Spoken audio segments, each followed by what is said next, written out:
Sometimes we see some more cards. Of course, 60 is the minimum, but both players just playing optimally here as we have Reed returning with Amethyst Steel and Dylan with Amethyst Sapphire. We're going to start off. Reed got the play here, and we see Olaf Helping Hand, a great one-drop character who can return a card when he leaves play.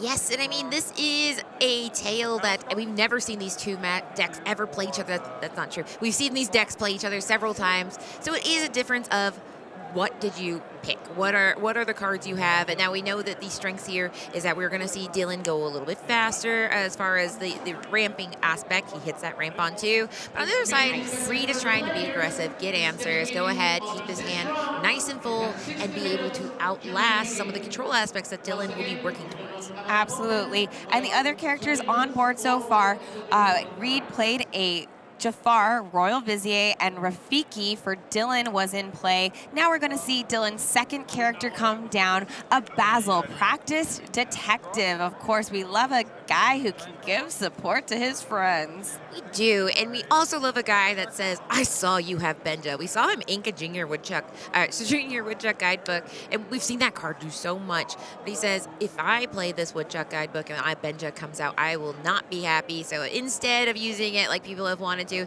he goes ahead and says, I'll do some hard draw the old-fashioned way, and goes ahead and sends it to the inkwell. Well, and what catches a mouse? A cat. So Reed has played Cheshire Cat because we love this. If any damage gets in play here, we will be able to have the cat catch the mouse and move the damage over if that's the best target that we want to choose for Reed. Exactly. So it basically is opening things up where at one point during this game, you'll get to the point where interaction will start happening no matter what. Now, you do need to be able to carry damage, so we do see this Rafiki going ahead, feeling okay with that quest, and never mind. Madam Mim Elephant is going to be returning a character to hand here. Big play here, big body, 3 strength, 7 willpower. Yeah, and it's one of those other cards that at the start of your turn, you can go ahead and move 2 damage counters from this character, which are chosen opposing character. So now you start to reach this kind of stalemate where it's like, you go, no, you go. I'm okay, you go.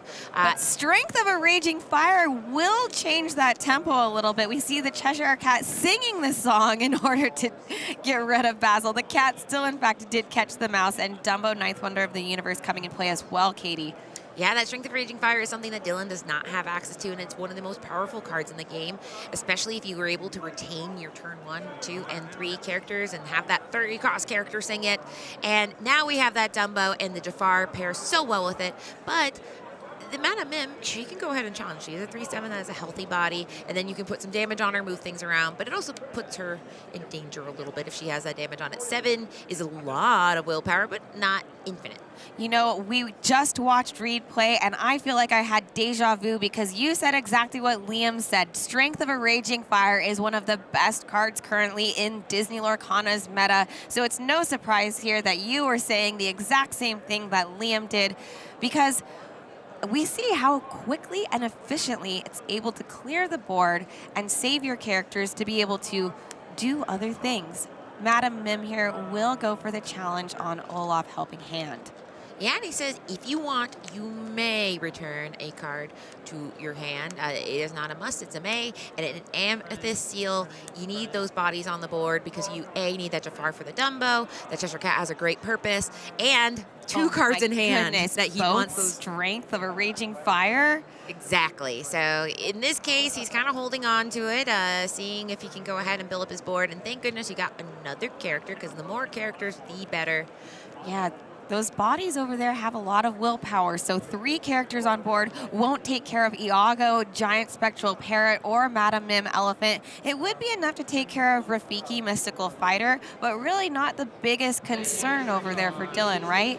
We do see Strength of the Raging Fire coming down to deal with Madam Mim because she already had a little bit of damage on here.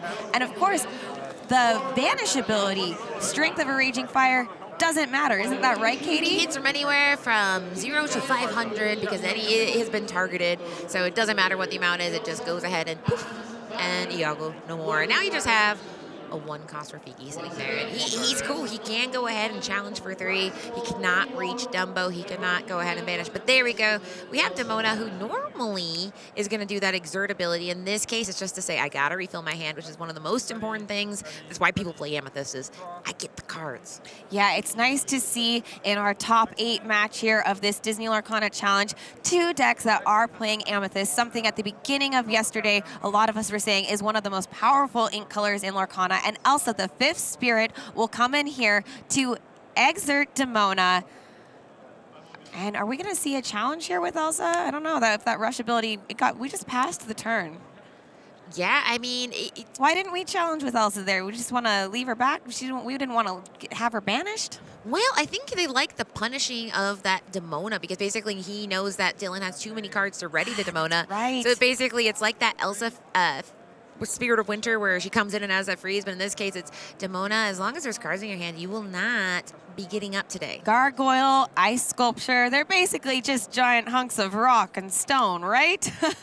So we are now in the point where it's going to be a series of who's getting the good cards when they need them. And that sounds very simplistic, but Calhoun, not the card that Reed needs to win. But we have a lot of answers on their side. 2 Dumbos and an Into the Unknown. So ultimately, you're forcing interactions when you have a Demona. And then you also... you're kind of hoping that you get the cards you need, and then if you have something like a Elsa, 5th Spirit, or Demona, you can take advantage of the Into the Unknown, but eventually, Reed will be turning things sideways anyway. Dylan plays 2 characters this turn. Genie, Wish Fulfilled, drawing a card into Dumbo, 9th Wonder of the Universe. Definitely a step around the corner for Dylan. I love to see all of the characters that he has in play right now. Yeah, I mean, I don't know if Reed would agree with you. He'd go, I don't really love it, but there we go. We're going to keep going back and forth, and that's how it sometimes feels in these matches where they say, you did it, now I'm going to do it. So we will go ahead. Those are the kind of matches that I'm here for. I want a close game. I was on the edge of my seat in the last game for Reed, and I will be approaching the edge of it again soon. Exactly, because I mean, this is the top 8. So at this point, these are some of the best players in the nation, and they're definitely the best 8 players in this room. So here we go. We have that Demona. She can go ahead, and in this case, let's see here. She just goes and gives a nice clean question. And now we're seeing what else we want to do this turn, and the answer is, just go ahead and pass. Yeah, and something to note too, not just players nationally, we have players from all over the globe here who came to Richmond, Virginia. Something really cool about the Disney Lorcana community, seeing people travel to come to these large competitive events. And now we'll see Hades looking for a deal, coming down for Reed, that great 3/4 with an ability. Who did he choose for this? I don't know if he's pointed to any character yet. Looks like it was Dumbo. And Dylan will take that deal. Yeah, and it's very interesting because, I mean, obviously both players are very eager to get to more answers. So he can't draw cards, but he can go ahead and boost. And one of the reasons that is important to note, because he does know that nobody likes this Cheshire Cat around. Everybody likes to play him. Nobody wants to see him. So what happens is you have that Into the Unknown. You have Hades. And when you're saying there's a downside to this, there is a downside. You're going to go ahead and give your opponent twice the ink. The more they boost, the more ink they have. So it definitely adds a tiny downside. You're still losing your character, but at least you get a little bit of a benefit on the way out. Well, and something to note here, if Dylan would have chosen not to take the deal, the cards could have been more cards in hand than Demona would have been able to ready, right? I mean, I'm trying to see for this. Okay. I think he had 2 in hand. I'm unsure, but he did play 2 characters this turn. Tipo, Growing Sun, and Basil, Practiced Detective. Yeah, hand size can be tricky because it's oftentimes with the ink piles, I'm like, okay, but is your hand or this? But in this case, we're going to go ahead boost again on one of the Cheshire Cats using the 2 of the ink he has. He has 2 kind of not exciting cards in his hand, but he's able to stay in the game. He has that Calhoun and the Palace Guard, which is a 1/4 illusion as well. So he has a board presence, and the wider he goes, the more he knows, listen, Dylan doesn't have board wipe. He has to earn every piece of rule he has, and the wider he goes, the harder it is to deal with Reed's wider and wider board. Yes, and we get the pass back over to Dylan, and he will play his own Cheshire Cat, Inexplicable. There's no damage on the board to move right now, though, so a boost right here isn't going to be a move that we're going to take, but we will use Demona to quest for 2. Yeah, and he's done that a couple times where he's like, listen, Demona's a 5/6. I'm just going to go ahead and quest for 2 here. I think, I mean, I'm trying to think if there's, I mean, looking at his board here, I mean, he could send in a couple characters, and I think the more he urges his opponent to start turning things sideways, the more then he can interact and take advantage of that, get some damage, start moving things around. So it is a little bit of bait because he would have to send multiple characters into it, which then might hold some damage. So he says, whatever, I'll get my 2 lure. We're 8-7. We're still doing pretty good, and I just need one turn that I can turn the corner and get rid of all your little guys, and then it's just me and my big guys. Yeah, it's really interesting here where we see 3 Cheshire Cats on board, 2 for Reed, 1 for Dylan. As you mentioned earlier, Katie, we're at kind of a stalemate where if Demona at least has enough willpower that if a character does come in, it's going to take both of the boosts of the Cheshire Cat or maybe a card like Hypnotic Strength, which I don't think I see in Reed's list here. So Dylan knew that going into this, so that's a pretty safe play. Oh, I mean, let's see here. So Reed is running 2 of them. Okay, 2 Hypnotic Strengths. They are in alphabetical order, which is unexpected. But so we have the lists as well. It's open deck for us as well. Yeah, and so one of the things, like you mentioned, is that illusion is just a nice, efficient way. You draw a card, you go ahead, get rid of one of the illusions. But he's just going to start working, doing what he can with what is exerted. And in this case, we go ahead, we lose that Calhoun finally, but it activated a little bit of activity where now he did get rid of the Demona, and there is that Hypnotic Strength that you alluded to. Yeah, except when I was talking about Hypnotic Strength, I thought it was going to be for Reed. So the fact that Dylan also is playing Hypnotic Strength just happened, chance, and well-timed. Yes, I was looking at the wrong list and I'm like, yeah, he's running Hypnotic Strength. And the answer is they are running Hypnotic Strength. Together, they both saw the power. And it's a card that is something very similar to Improvise, where you run it in illusion heavy meta. Sometimes these little tinier, it says draw a card, and draw a card and get rid of illusion, basically. Yes. So that's enough right there. So in this case, we now have that Dumbo, and we have the engine where we have an Elsa on board, so she can go ahead and power that ability on the 8th wonder of the universe. And then it's back to Dylan saying, all right, it's your move. And they're getting wider and wider, and now it's just a math contest. What is the turn clock on here? How many turns do you have left? And so with this, they're all 1 questers, but there are 7 on board, so he does not have game on board quite yet. But he is getting closer, so Dylan needs to do something to make sure that Reed does not just slowly inch towards that 20 he needs. Well, and kind of scary if you're sitting in Dylan's position, looking at game 1.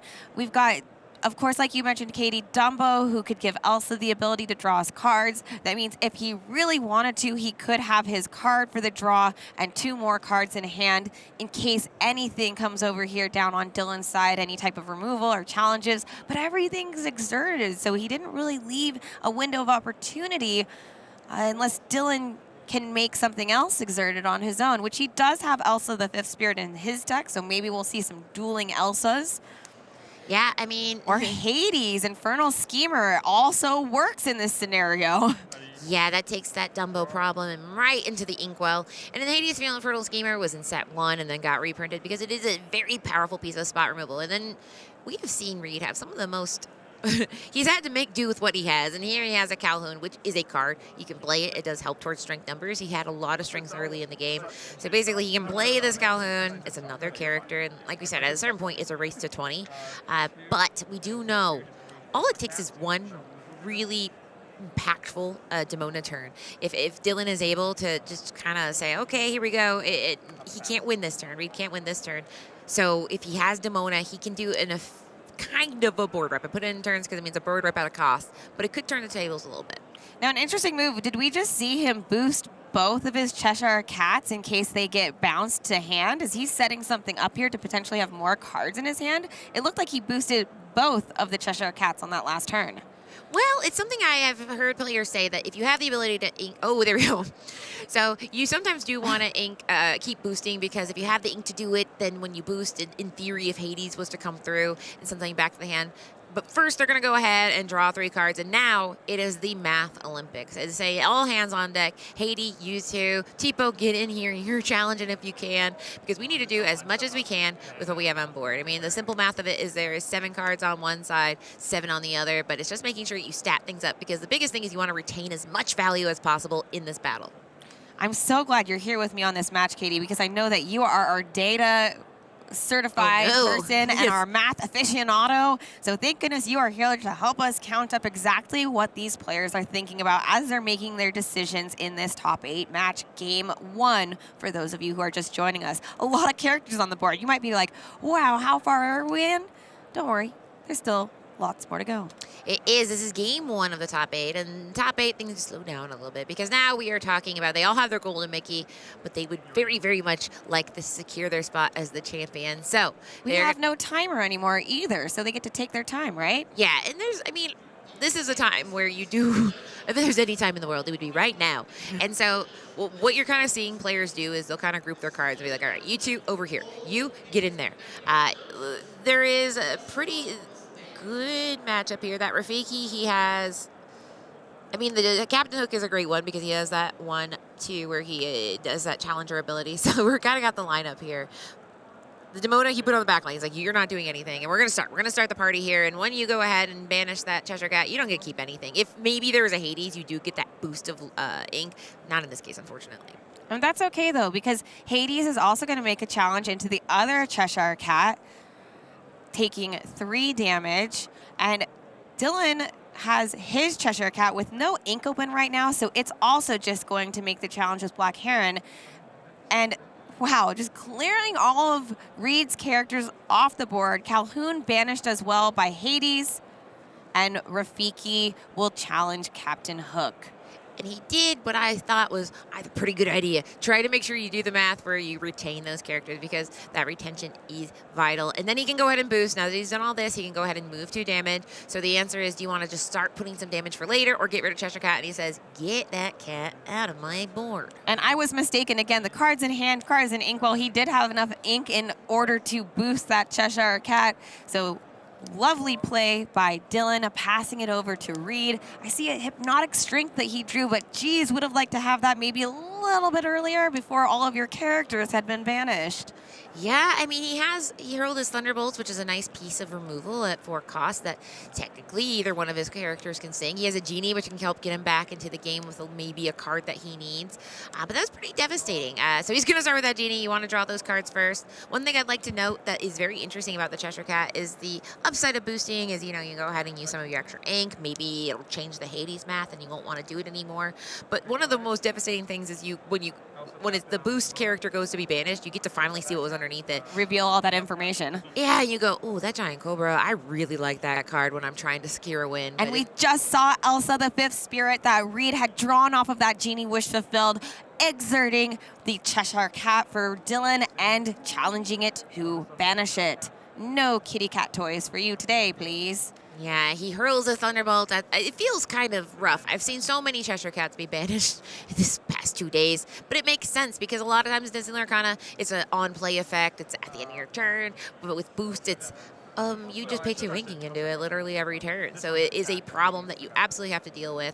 And now we are looking at the time clock math. Now Reed has been inching closer. That's something that Amethyst Steel is really good at. It's good at taking some pretty heavy blows, pretty heavy setbacks and saying, as long as I get a little increment value and you're spending your whole time dealing with me and I am just drawing cards and staying in the game, I can still win this. And right now he's at 14 lore. We have a total of 5 on the board, so he's still not game on board, but it's just it's a marathon, not a sprint. One, as you mentioned, this Amethyst Steel deck is good at biding time. That's why we saw the largest percent of it in the field at around 25% this weekend. Most players were like, yeah, if I can play this deck and hang around for most of the matches to get past that midway point, I might be able to take a few victories and make it to where these 2 players are in the top 8. That if you guys watched the opening of the DLC here, the Disney Lorcana Challenge in Richmond, I predicted Amethyst Steel would definitely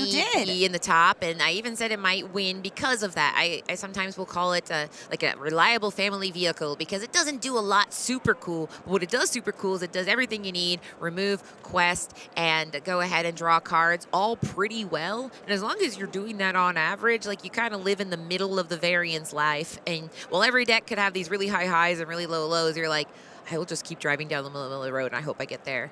And now we do see the two Elsas exerted on Reed's side, but Dylan doesn't currently have any characters with evasive to be able to challenge them. I do see an Ursula Whisper of Vanessa in his hand, which can get boosted to get evasive, as well as Elsa. So I bet we'll see one of those here in order to be able to challenge and keep them off the board.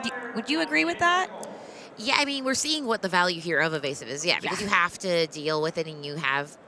Unfortunately, he doesn't have any thunderbolts to hurl, and he doesn't have any strength on his side. He has to kind of do what he can with the resources. So let's get both of them. Yeah, let's go ahead and say I don't want to deal with this right now. So he can deal with one of the 3 evasive cards. He can't deal with them all, but like at this point in the game, we've seen this a lot with control decks. It's not necessarily about winning; it's about making sure your opponent doesn't win on the next turn.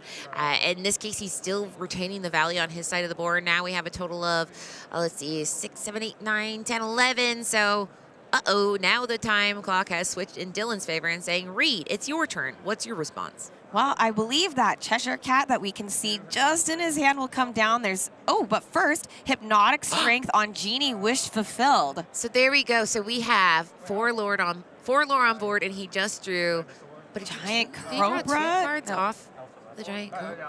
So the problem here is he drew a card per turn. He had Hypnotic Strength. He drew a Giant Cobra, and if he plays a Giant Cobra and he has a second card in hand, which he does, he can discard it to gain 2 oh, more. Wow. And that's why it was very devastating to see that Giant Cobra go into the giant discard pile, because that's how you close these games. You get there to the point where you're like, I'm just going to crawl towards that finish line, and then the Cobra comes and just pushes you over that last little part.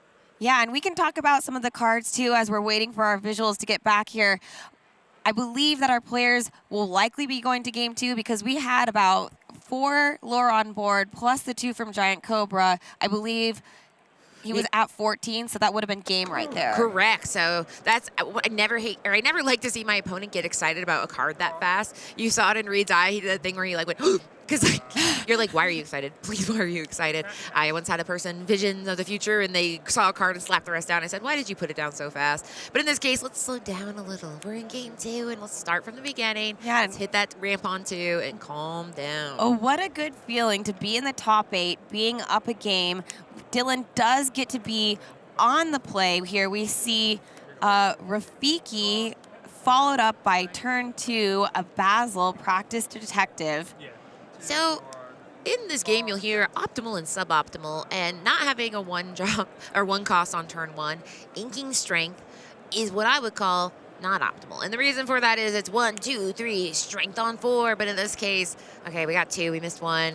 The strength, we have strength and inkwell. The good news is we still have a strength. He just has to kind of outlast, but we've seen Dylan have a pretty aggressive start for this kind of deck. Yeah, following up on turn 4 with a turn 3 because of the Sail the Azurite Sea with Genie Wish Fulfilled.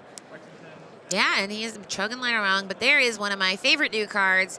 Not for much reason. I like a nice solid steel card, and this one's a 3 cost, 4/4. He is got that alert ability. Yeah, go ahead. Lexington. Yeah, he says, Genie, I dare you to quest, and he is very fun. And nope, in this case, we're gonna say Elsa. We are going to quest, get that Genie boosted up with support, and then Lexington.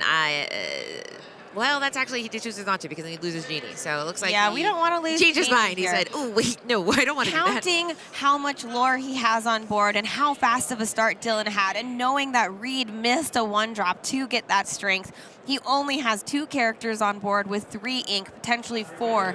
We're in a safe spot to be able to start making some things happen. Yeah, it's kind of interesting that he committed to that quest, the double, or rather, or the sleep. I'm trying to see what the Genie and the Basil are up to here. I believe they quested, since we don't see any characters being moved to be banished. I think we're just waiting on an updated total from our lore guides over at the table. Perfect, okay. Well, so now it is, I believe, we are looking at Reed's turn. Yes, okay. Yeah. Sometimes when players ready their ink at the end of the turn, I'm like, oh no, but there we go. We will go ahead. We have Reed's turn. He plays a Dumbo. We had that Jafar Royal Vizier challenging the Basil Practice Detective. Make a nice trade there. No more support for Genie, please. Exactly, because I mean, we saw something that was super, super vital to this Blurple deck, especially in set 9, where if you had your Basil, you had your Genie, and you had your Elsa, that was like the perfect curve if you're going first, because you essentially are able to say, ooh, just you wait, and then you go ahead, get rid of their Genie, have that boost with the Elsa, or get rid of their Genie, you get to keep your Genie, everyone's happy, except for the person that lost. And here we see Belle, Accomplished Mystic, one of my favorite princesses, coming down, moving damage over from Elsa to Dumbo. Wow. Unfortunately, my dear friend Lexington, he is turned into stone. It is day. There's too many cards in hand, and he is just staying exerted and saying, don't worry, guys, I'll get up. He just needs to play a few cards. But Genie draws a card, so he really needs to try to get rid of some cards here. But this is all working against his plan. He can't sing. Lexington's on his side. He wants to draw cards. It keeps Lexington sideways. So things are going a little sideways for Reed in this current matchup. And a gargoyle for Dylan. Demona, the scourge of the Wyvern clan, coming down. And Dylan looks like he has only a couple of cards in hand, so he will not be affected by that Stoned by Day ability quite yet, and will be taking this game, going to game 3. This is what we wait for in the booth, right? Yes. Dramatic times. Love a game 3. I don't want anyone to win, but I do want a game 3, because both players have said, this is what my deck can do. What can your deck do? And they have shown it, and they go, respectfully, let's go to game 3.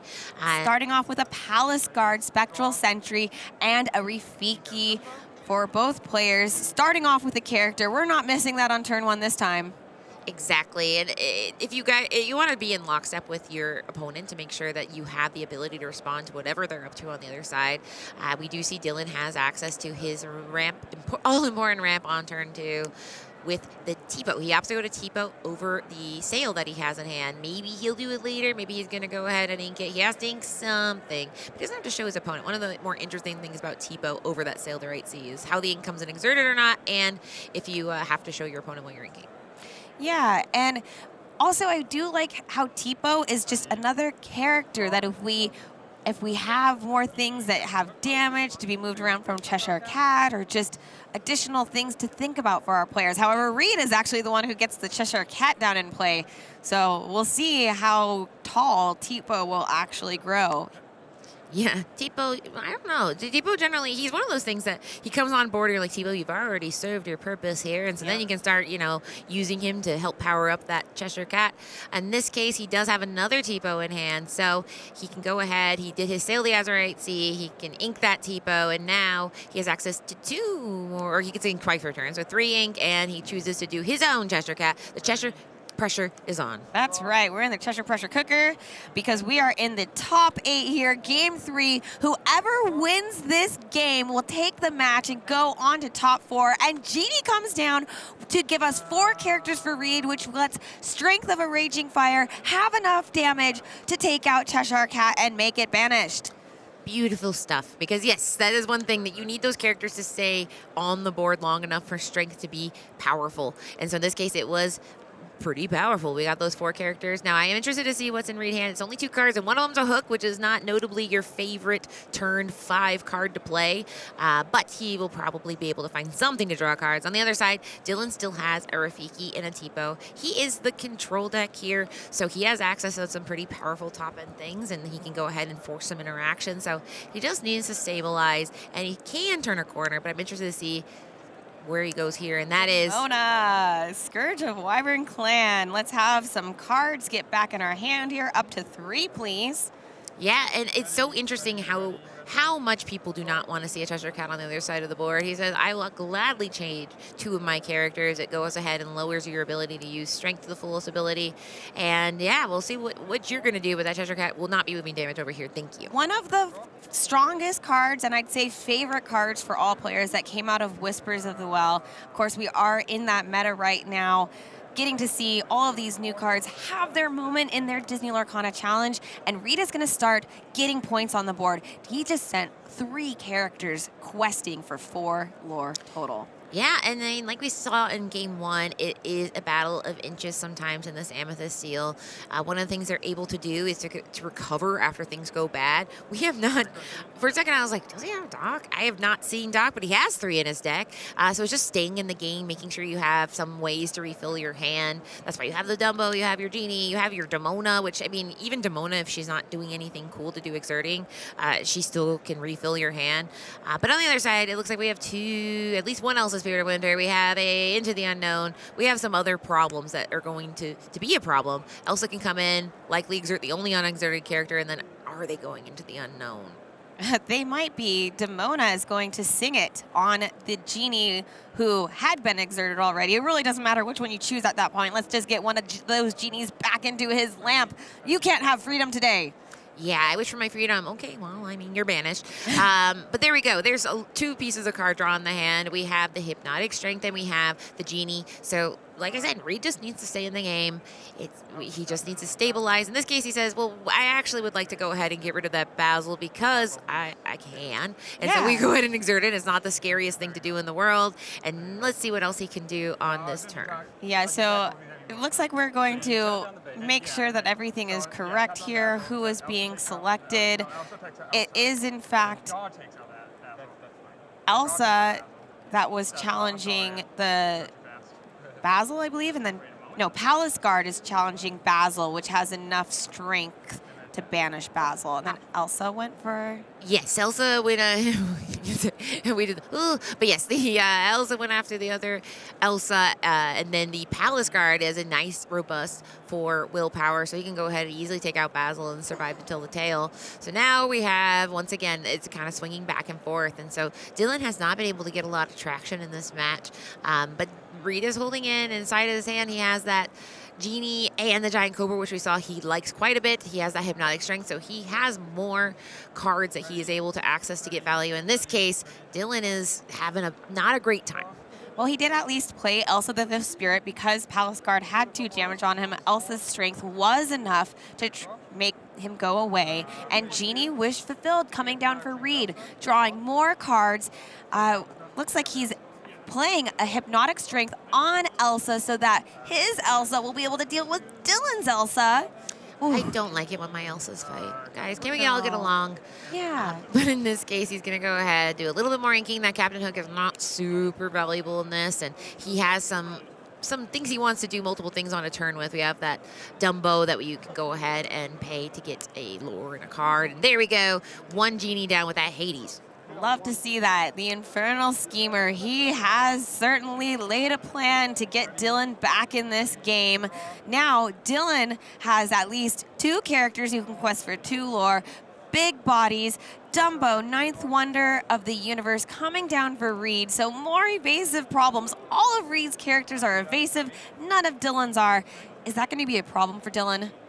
Well, you know, Hades has said a lot of things in his time, and one of the things I heard him say is, I don't really care if something's evasive or not. I'll turn it into ink. So if he can get more Hades, that's good. But, I mean, he is in what we call top deck mode, where he can only draw 1 card at a time.